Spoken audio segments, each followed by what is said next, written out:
As a Latter-day Saint, a member of the Church of Jesus Christ of Latter-day Saints, something kind of worries me sometimes, and that is how we tend to be perceived by members who are not of our faith. We are perceived sometimes as being insular or snobby or clannish. Well, I want to talk a little bit about why that might seem that way, and also why the truth is we are the opposite. A few questions that I want to answer in today's episode is, why does it sometimes feel easier for us, or appear easier for us, to stay within our own social circles as members of the church? And how does our history shape that? And also, if someone feels like an outsider looking in, what do they need to know about us to maybe change their perspective? So, something that might be helpful for you to understand if you think that Latter-day Saints are clannish or snobby or insular is that we have a pretty crazy history. I encourage you to read some of it if you're curious, but we have had a history of being kicked out from one state to another, eventually being driven to seek refuge outside of the United States, and then eventually it became a state, which is Utah. We have had our lives threatened, our women raped, our men murdered. We've had unbelievable amounts of persecution.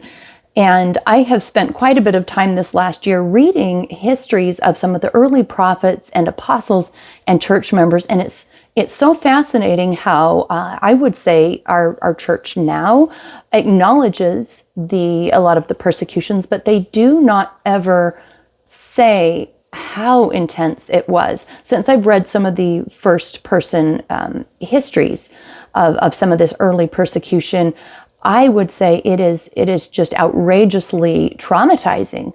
And so the individuals who formed this movement, this church, stuck together for survival. And those who were quote unquote outside were at times physically trying to kill them or persecute them.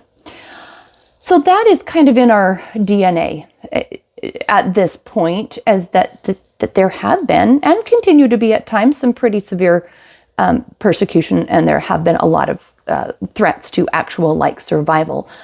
So I think hopefully empathy would help you understand that it's not about being snobbish. It's more about survival in the past, if you see that. But that is definitely not what we want to stick with. That's not our goal, is to be insular.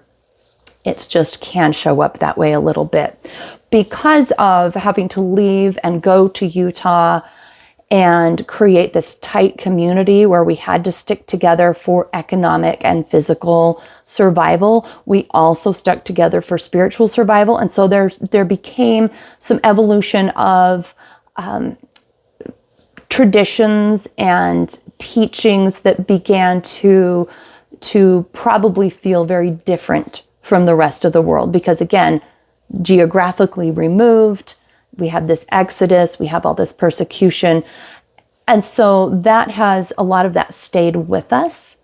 And again, that's legitimate. We came by it legitimately, but we don't mean any harm by that. So how does our seeking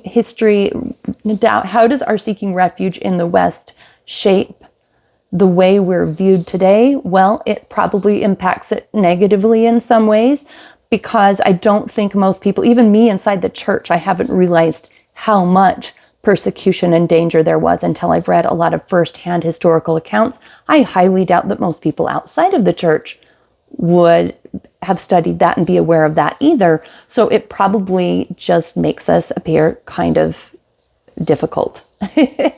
But I would ask for patience and for charity and kindness from those of you who do see us as snobby and clannish, that we do come by it honestly, and we definitely do not want to be insular and clannish.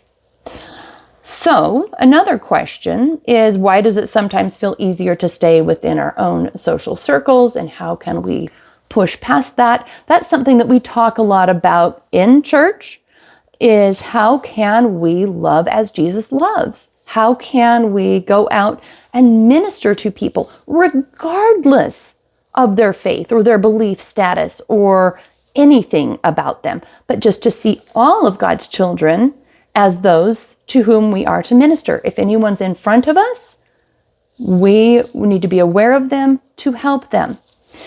And so that's something we are really actively working on, not because it's a new leaf we're trying to turn over. It's because that is always who we have been. We want to be God's hands to help and lift and draw all to Christ. But if they don't want to follow Christ, to at least minister to, be kind, friendly, loving, and helpful.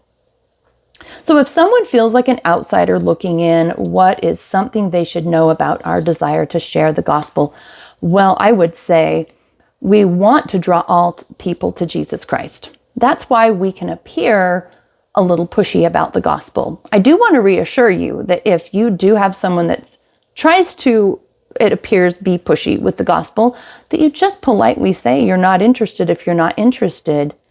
And that's okay. You don't need to be afraid of offending them, but also realize it's a sincere desire. So if it does make it kind of awkward, I would say sometimes between people like me who are in the church and people who are not, it's this unstated question. Like in my heart, it would be, do you think I'm being friendly just because I want to get you into my church? That makes it awkward for me being friendly because I don't want you to think that's the only reason I'm being friendly. I'm being friendly because I love you, because I care, because I love people. And if you don't like my church, that's okay. I still want to be like a good person in your life. I still want to be a good human in your life.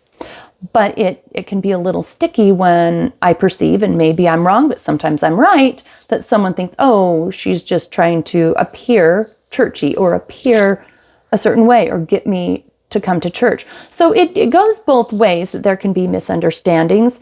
But just to clarify, our position officially, and we all work towards this, and I think many of us are here, we want to be loving, kind, friendly, and helpful to anyone in ways that we are able. And if they are interested or willing to come closer to Christ by joining us, then we would love to help them with that. So I hope that's helpful to know. We have a command to love our neighbor as ourselves. To love our neighbor is the way we love God. It is one of the ways that we show that we love God. So even though we might appear to be living in our own little world, we don't necessarily want to stay that way. We want you to come join us. There's another piece of this that I will end on, and that is that we do have a lot of activities and a lot of demands. And those demands include, family activities, teaching our children, forming families, getting married, studying the gospel with our families, taking good care to teach them all kinds of things, and then being involved in the church, having callings and showing up and helping our friends and neighbors within the ward, which is like the parish or the congregation, helping others. And so there's weekly activities, and there's sometimes activities once a month or once a quarter, and various things. It's a very activity-rich environment. And so if we are rushing back and forth to the church and home again, and we see you and we just wave in passing, please try not to judge us. Please know that we are trying to do our best to honor the Savior. We love you too. And if we're seeming to be busy and stuck in our own bubble, we would love to have you join us. And we would love to, if you don't want to join us, say hi, and please don't be offended, as we go back and forth. I have a story once where I was going to church, and I was wearing my church clothes, and I was walking, and there was this lady who was jogging, and I just said, "Good morning." And she says, "I'm having a better morning than you are." And I said, "Why is that?" She says, "Well, I don't have to go to church." And I just thought that was, unfortunate. I don't remember what I said to her. I tried to say something kind, but just like, well, I hope you really have a good day doing what you're doing. That's okay too. But I want you to not feel like we are judging others because they aren't walking to church with us. I think most of us in the church recognize that everyone's out there just trying to do the best they can, but we also want to be respected that we are trying to do the best we can and just honor Jesus Christ. So I guess the moral of the story is we can appear insular. We don't mean to. We want to be friends with you. We want to be loving. If you would like to come join us, we really want you to be with us. If you don't want to, we would like a good relationship with you. But we do have a crazy history from the past, and we are kind of peculiar. Like, we don't go around drinking alcohol and coffee, and that sets us apart. But we do not think we're better than you. We do want to be friends with you. And if you're interested in joining us, we would love to have you. And it's really no more complicated than that. I hope this video is helpful, and I'll see you next time.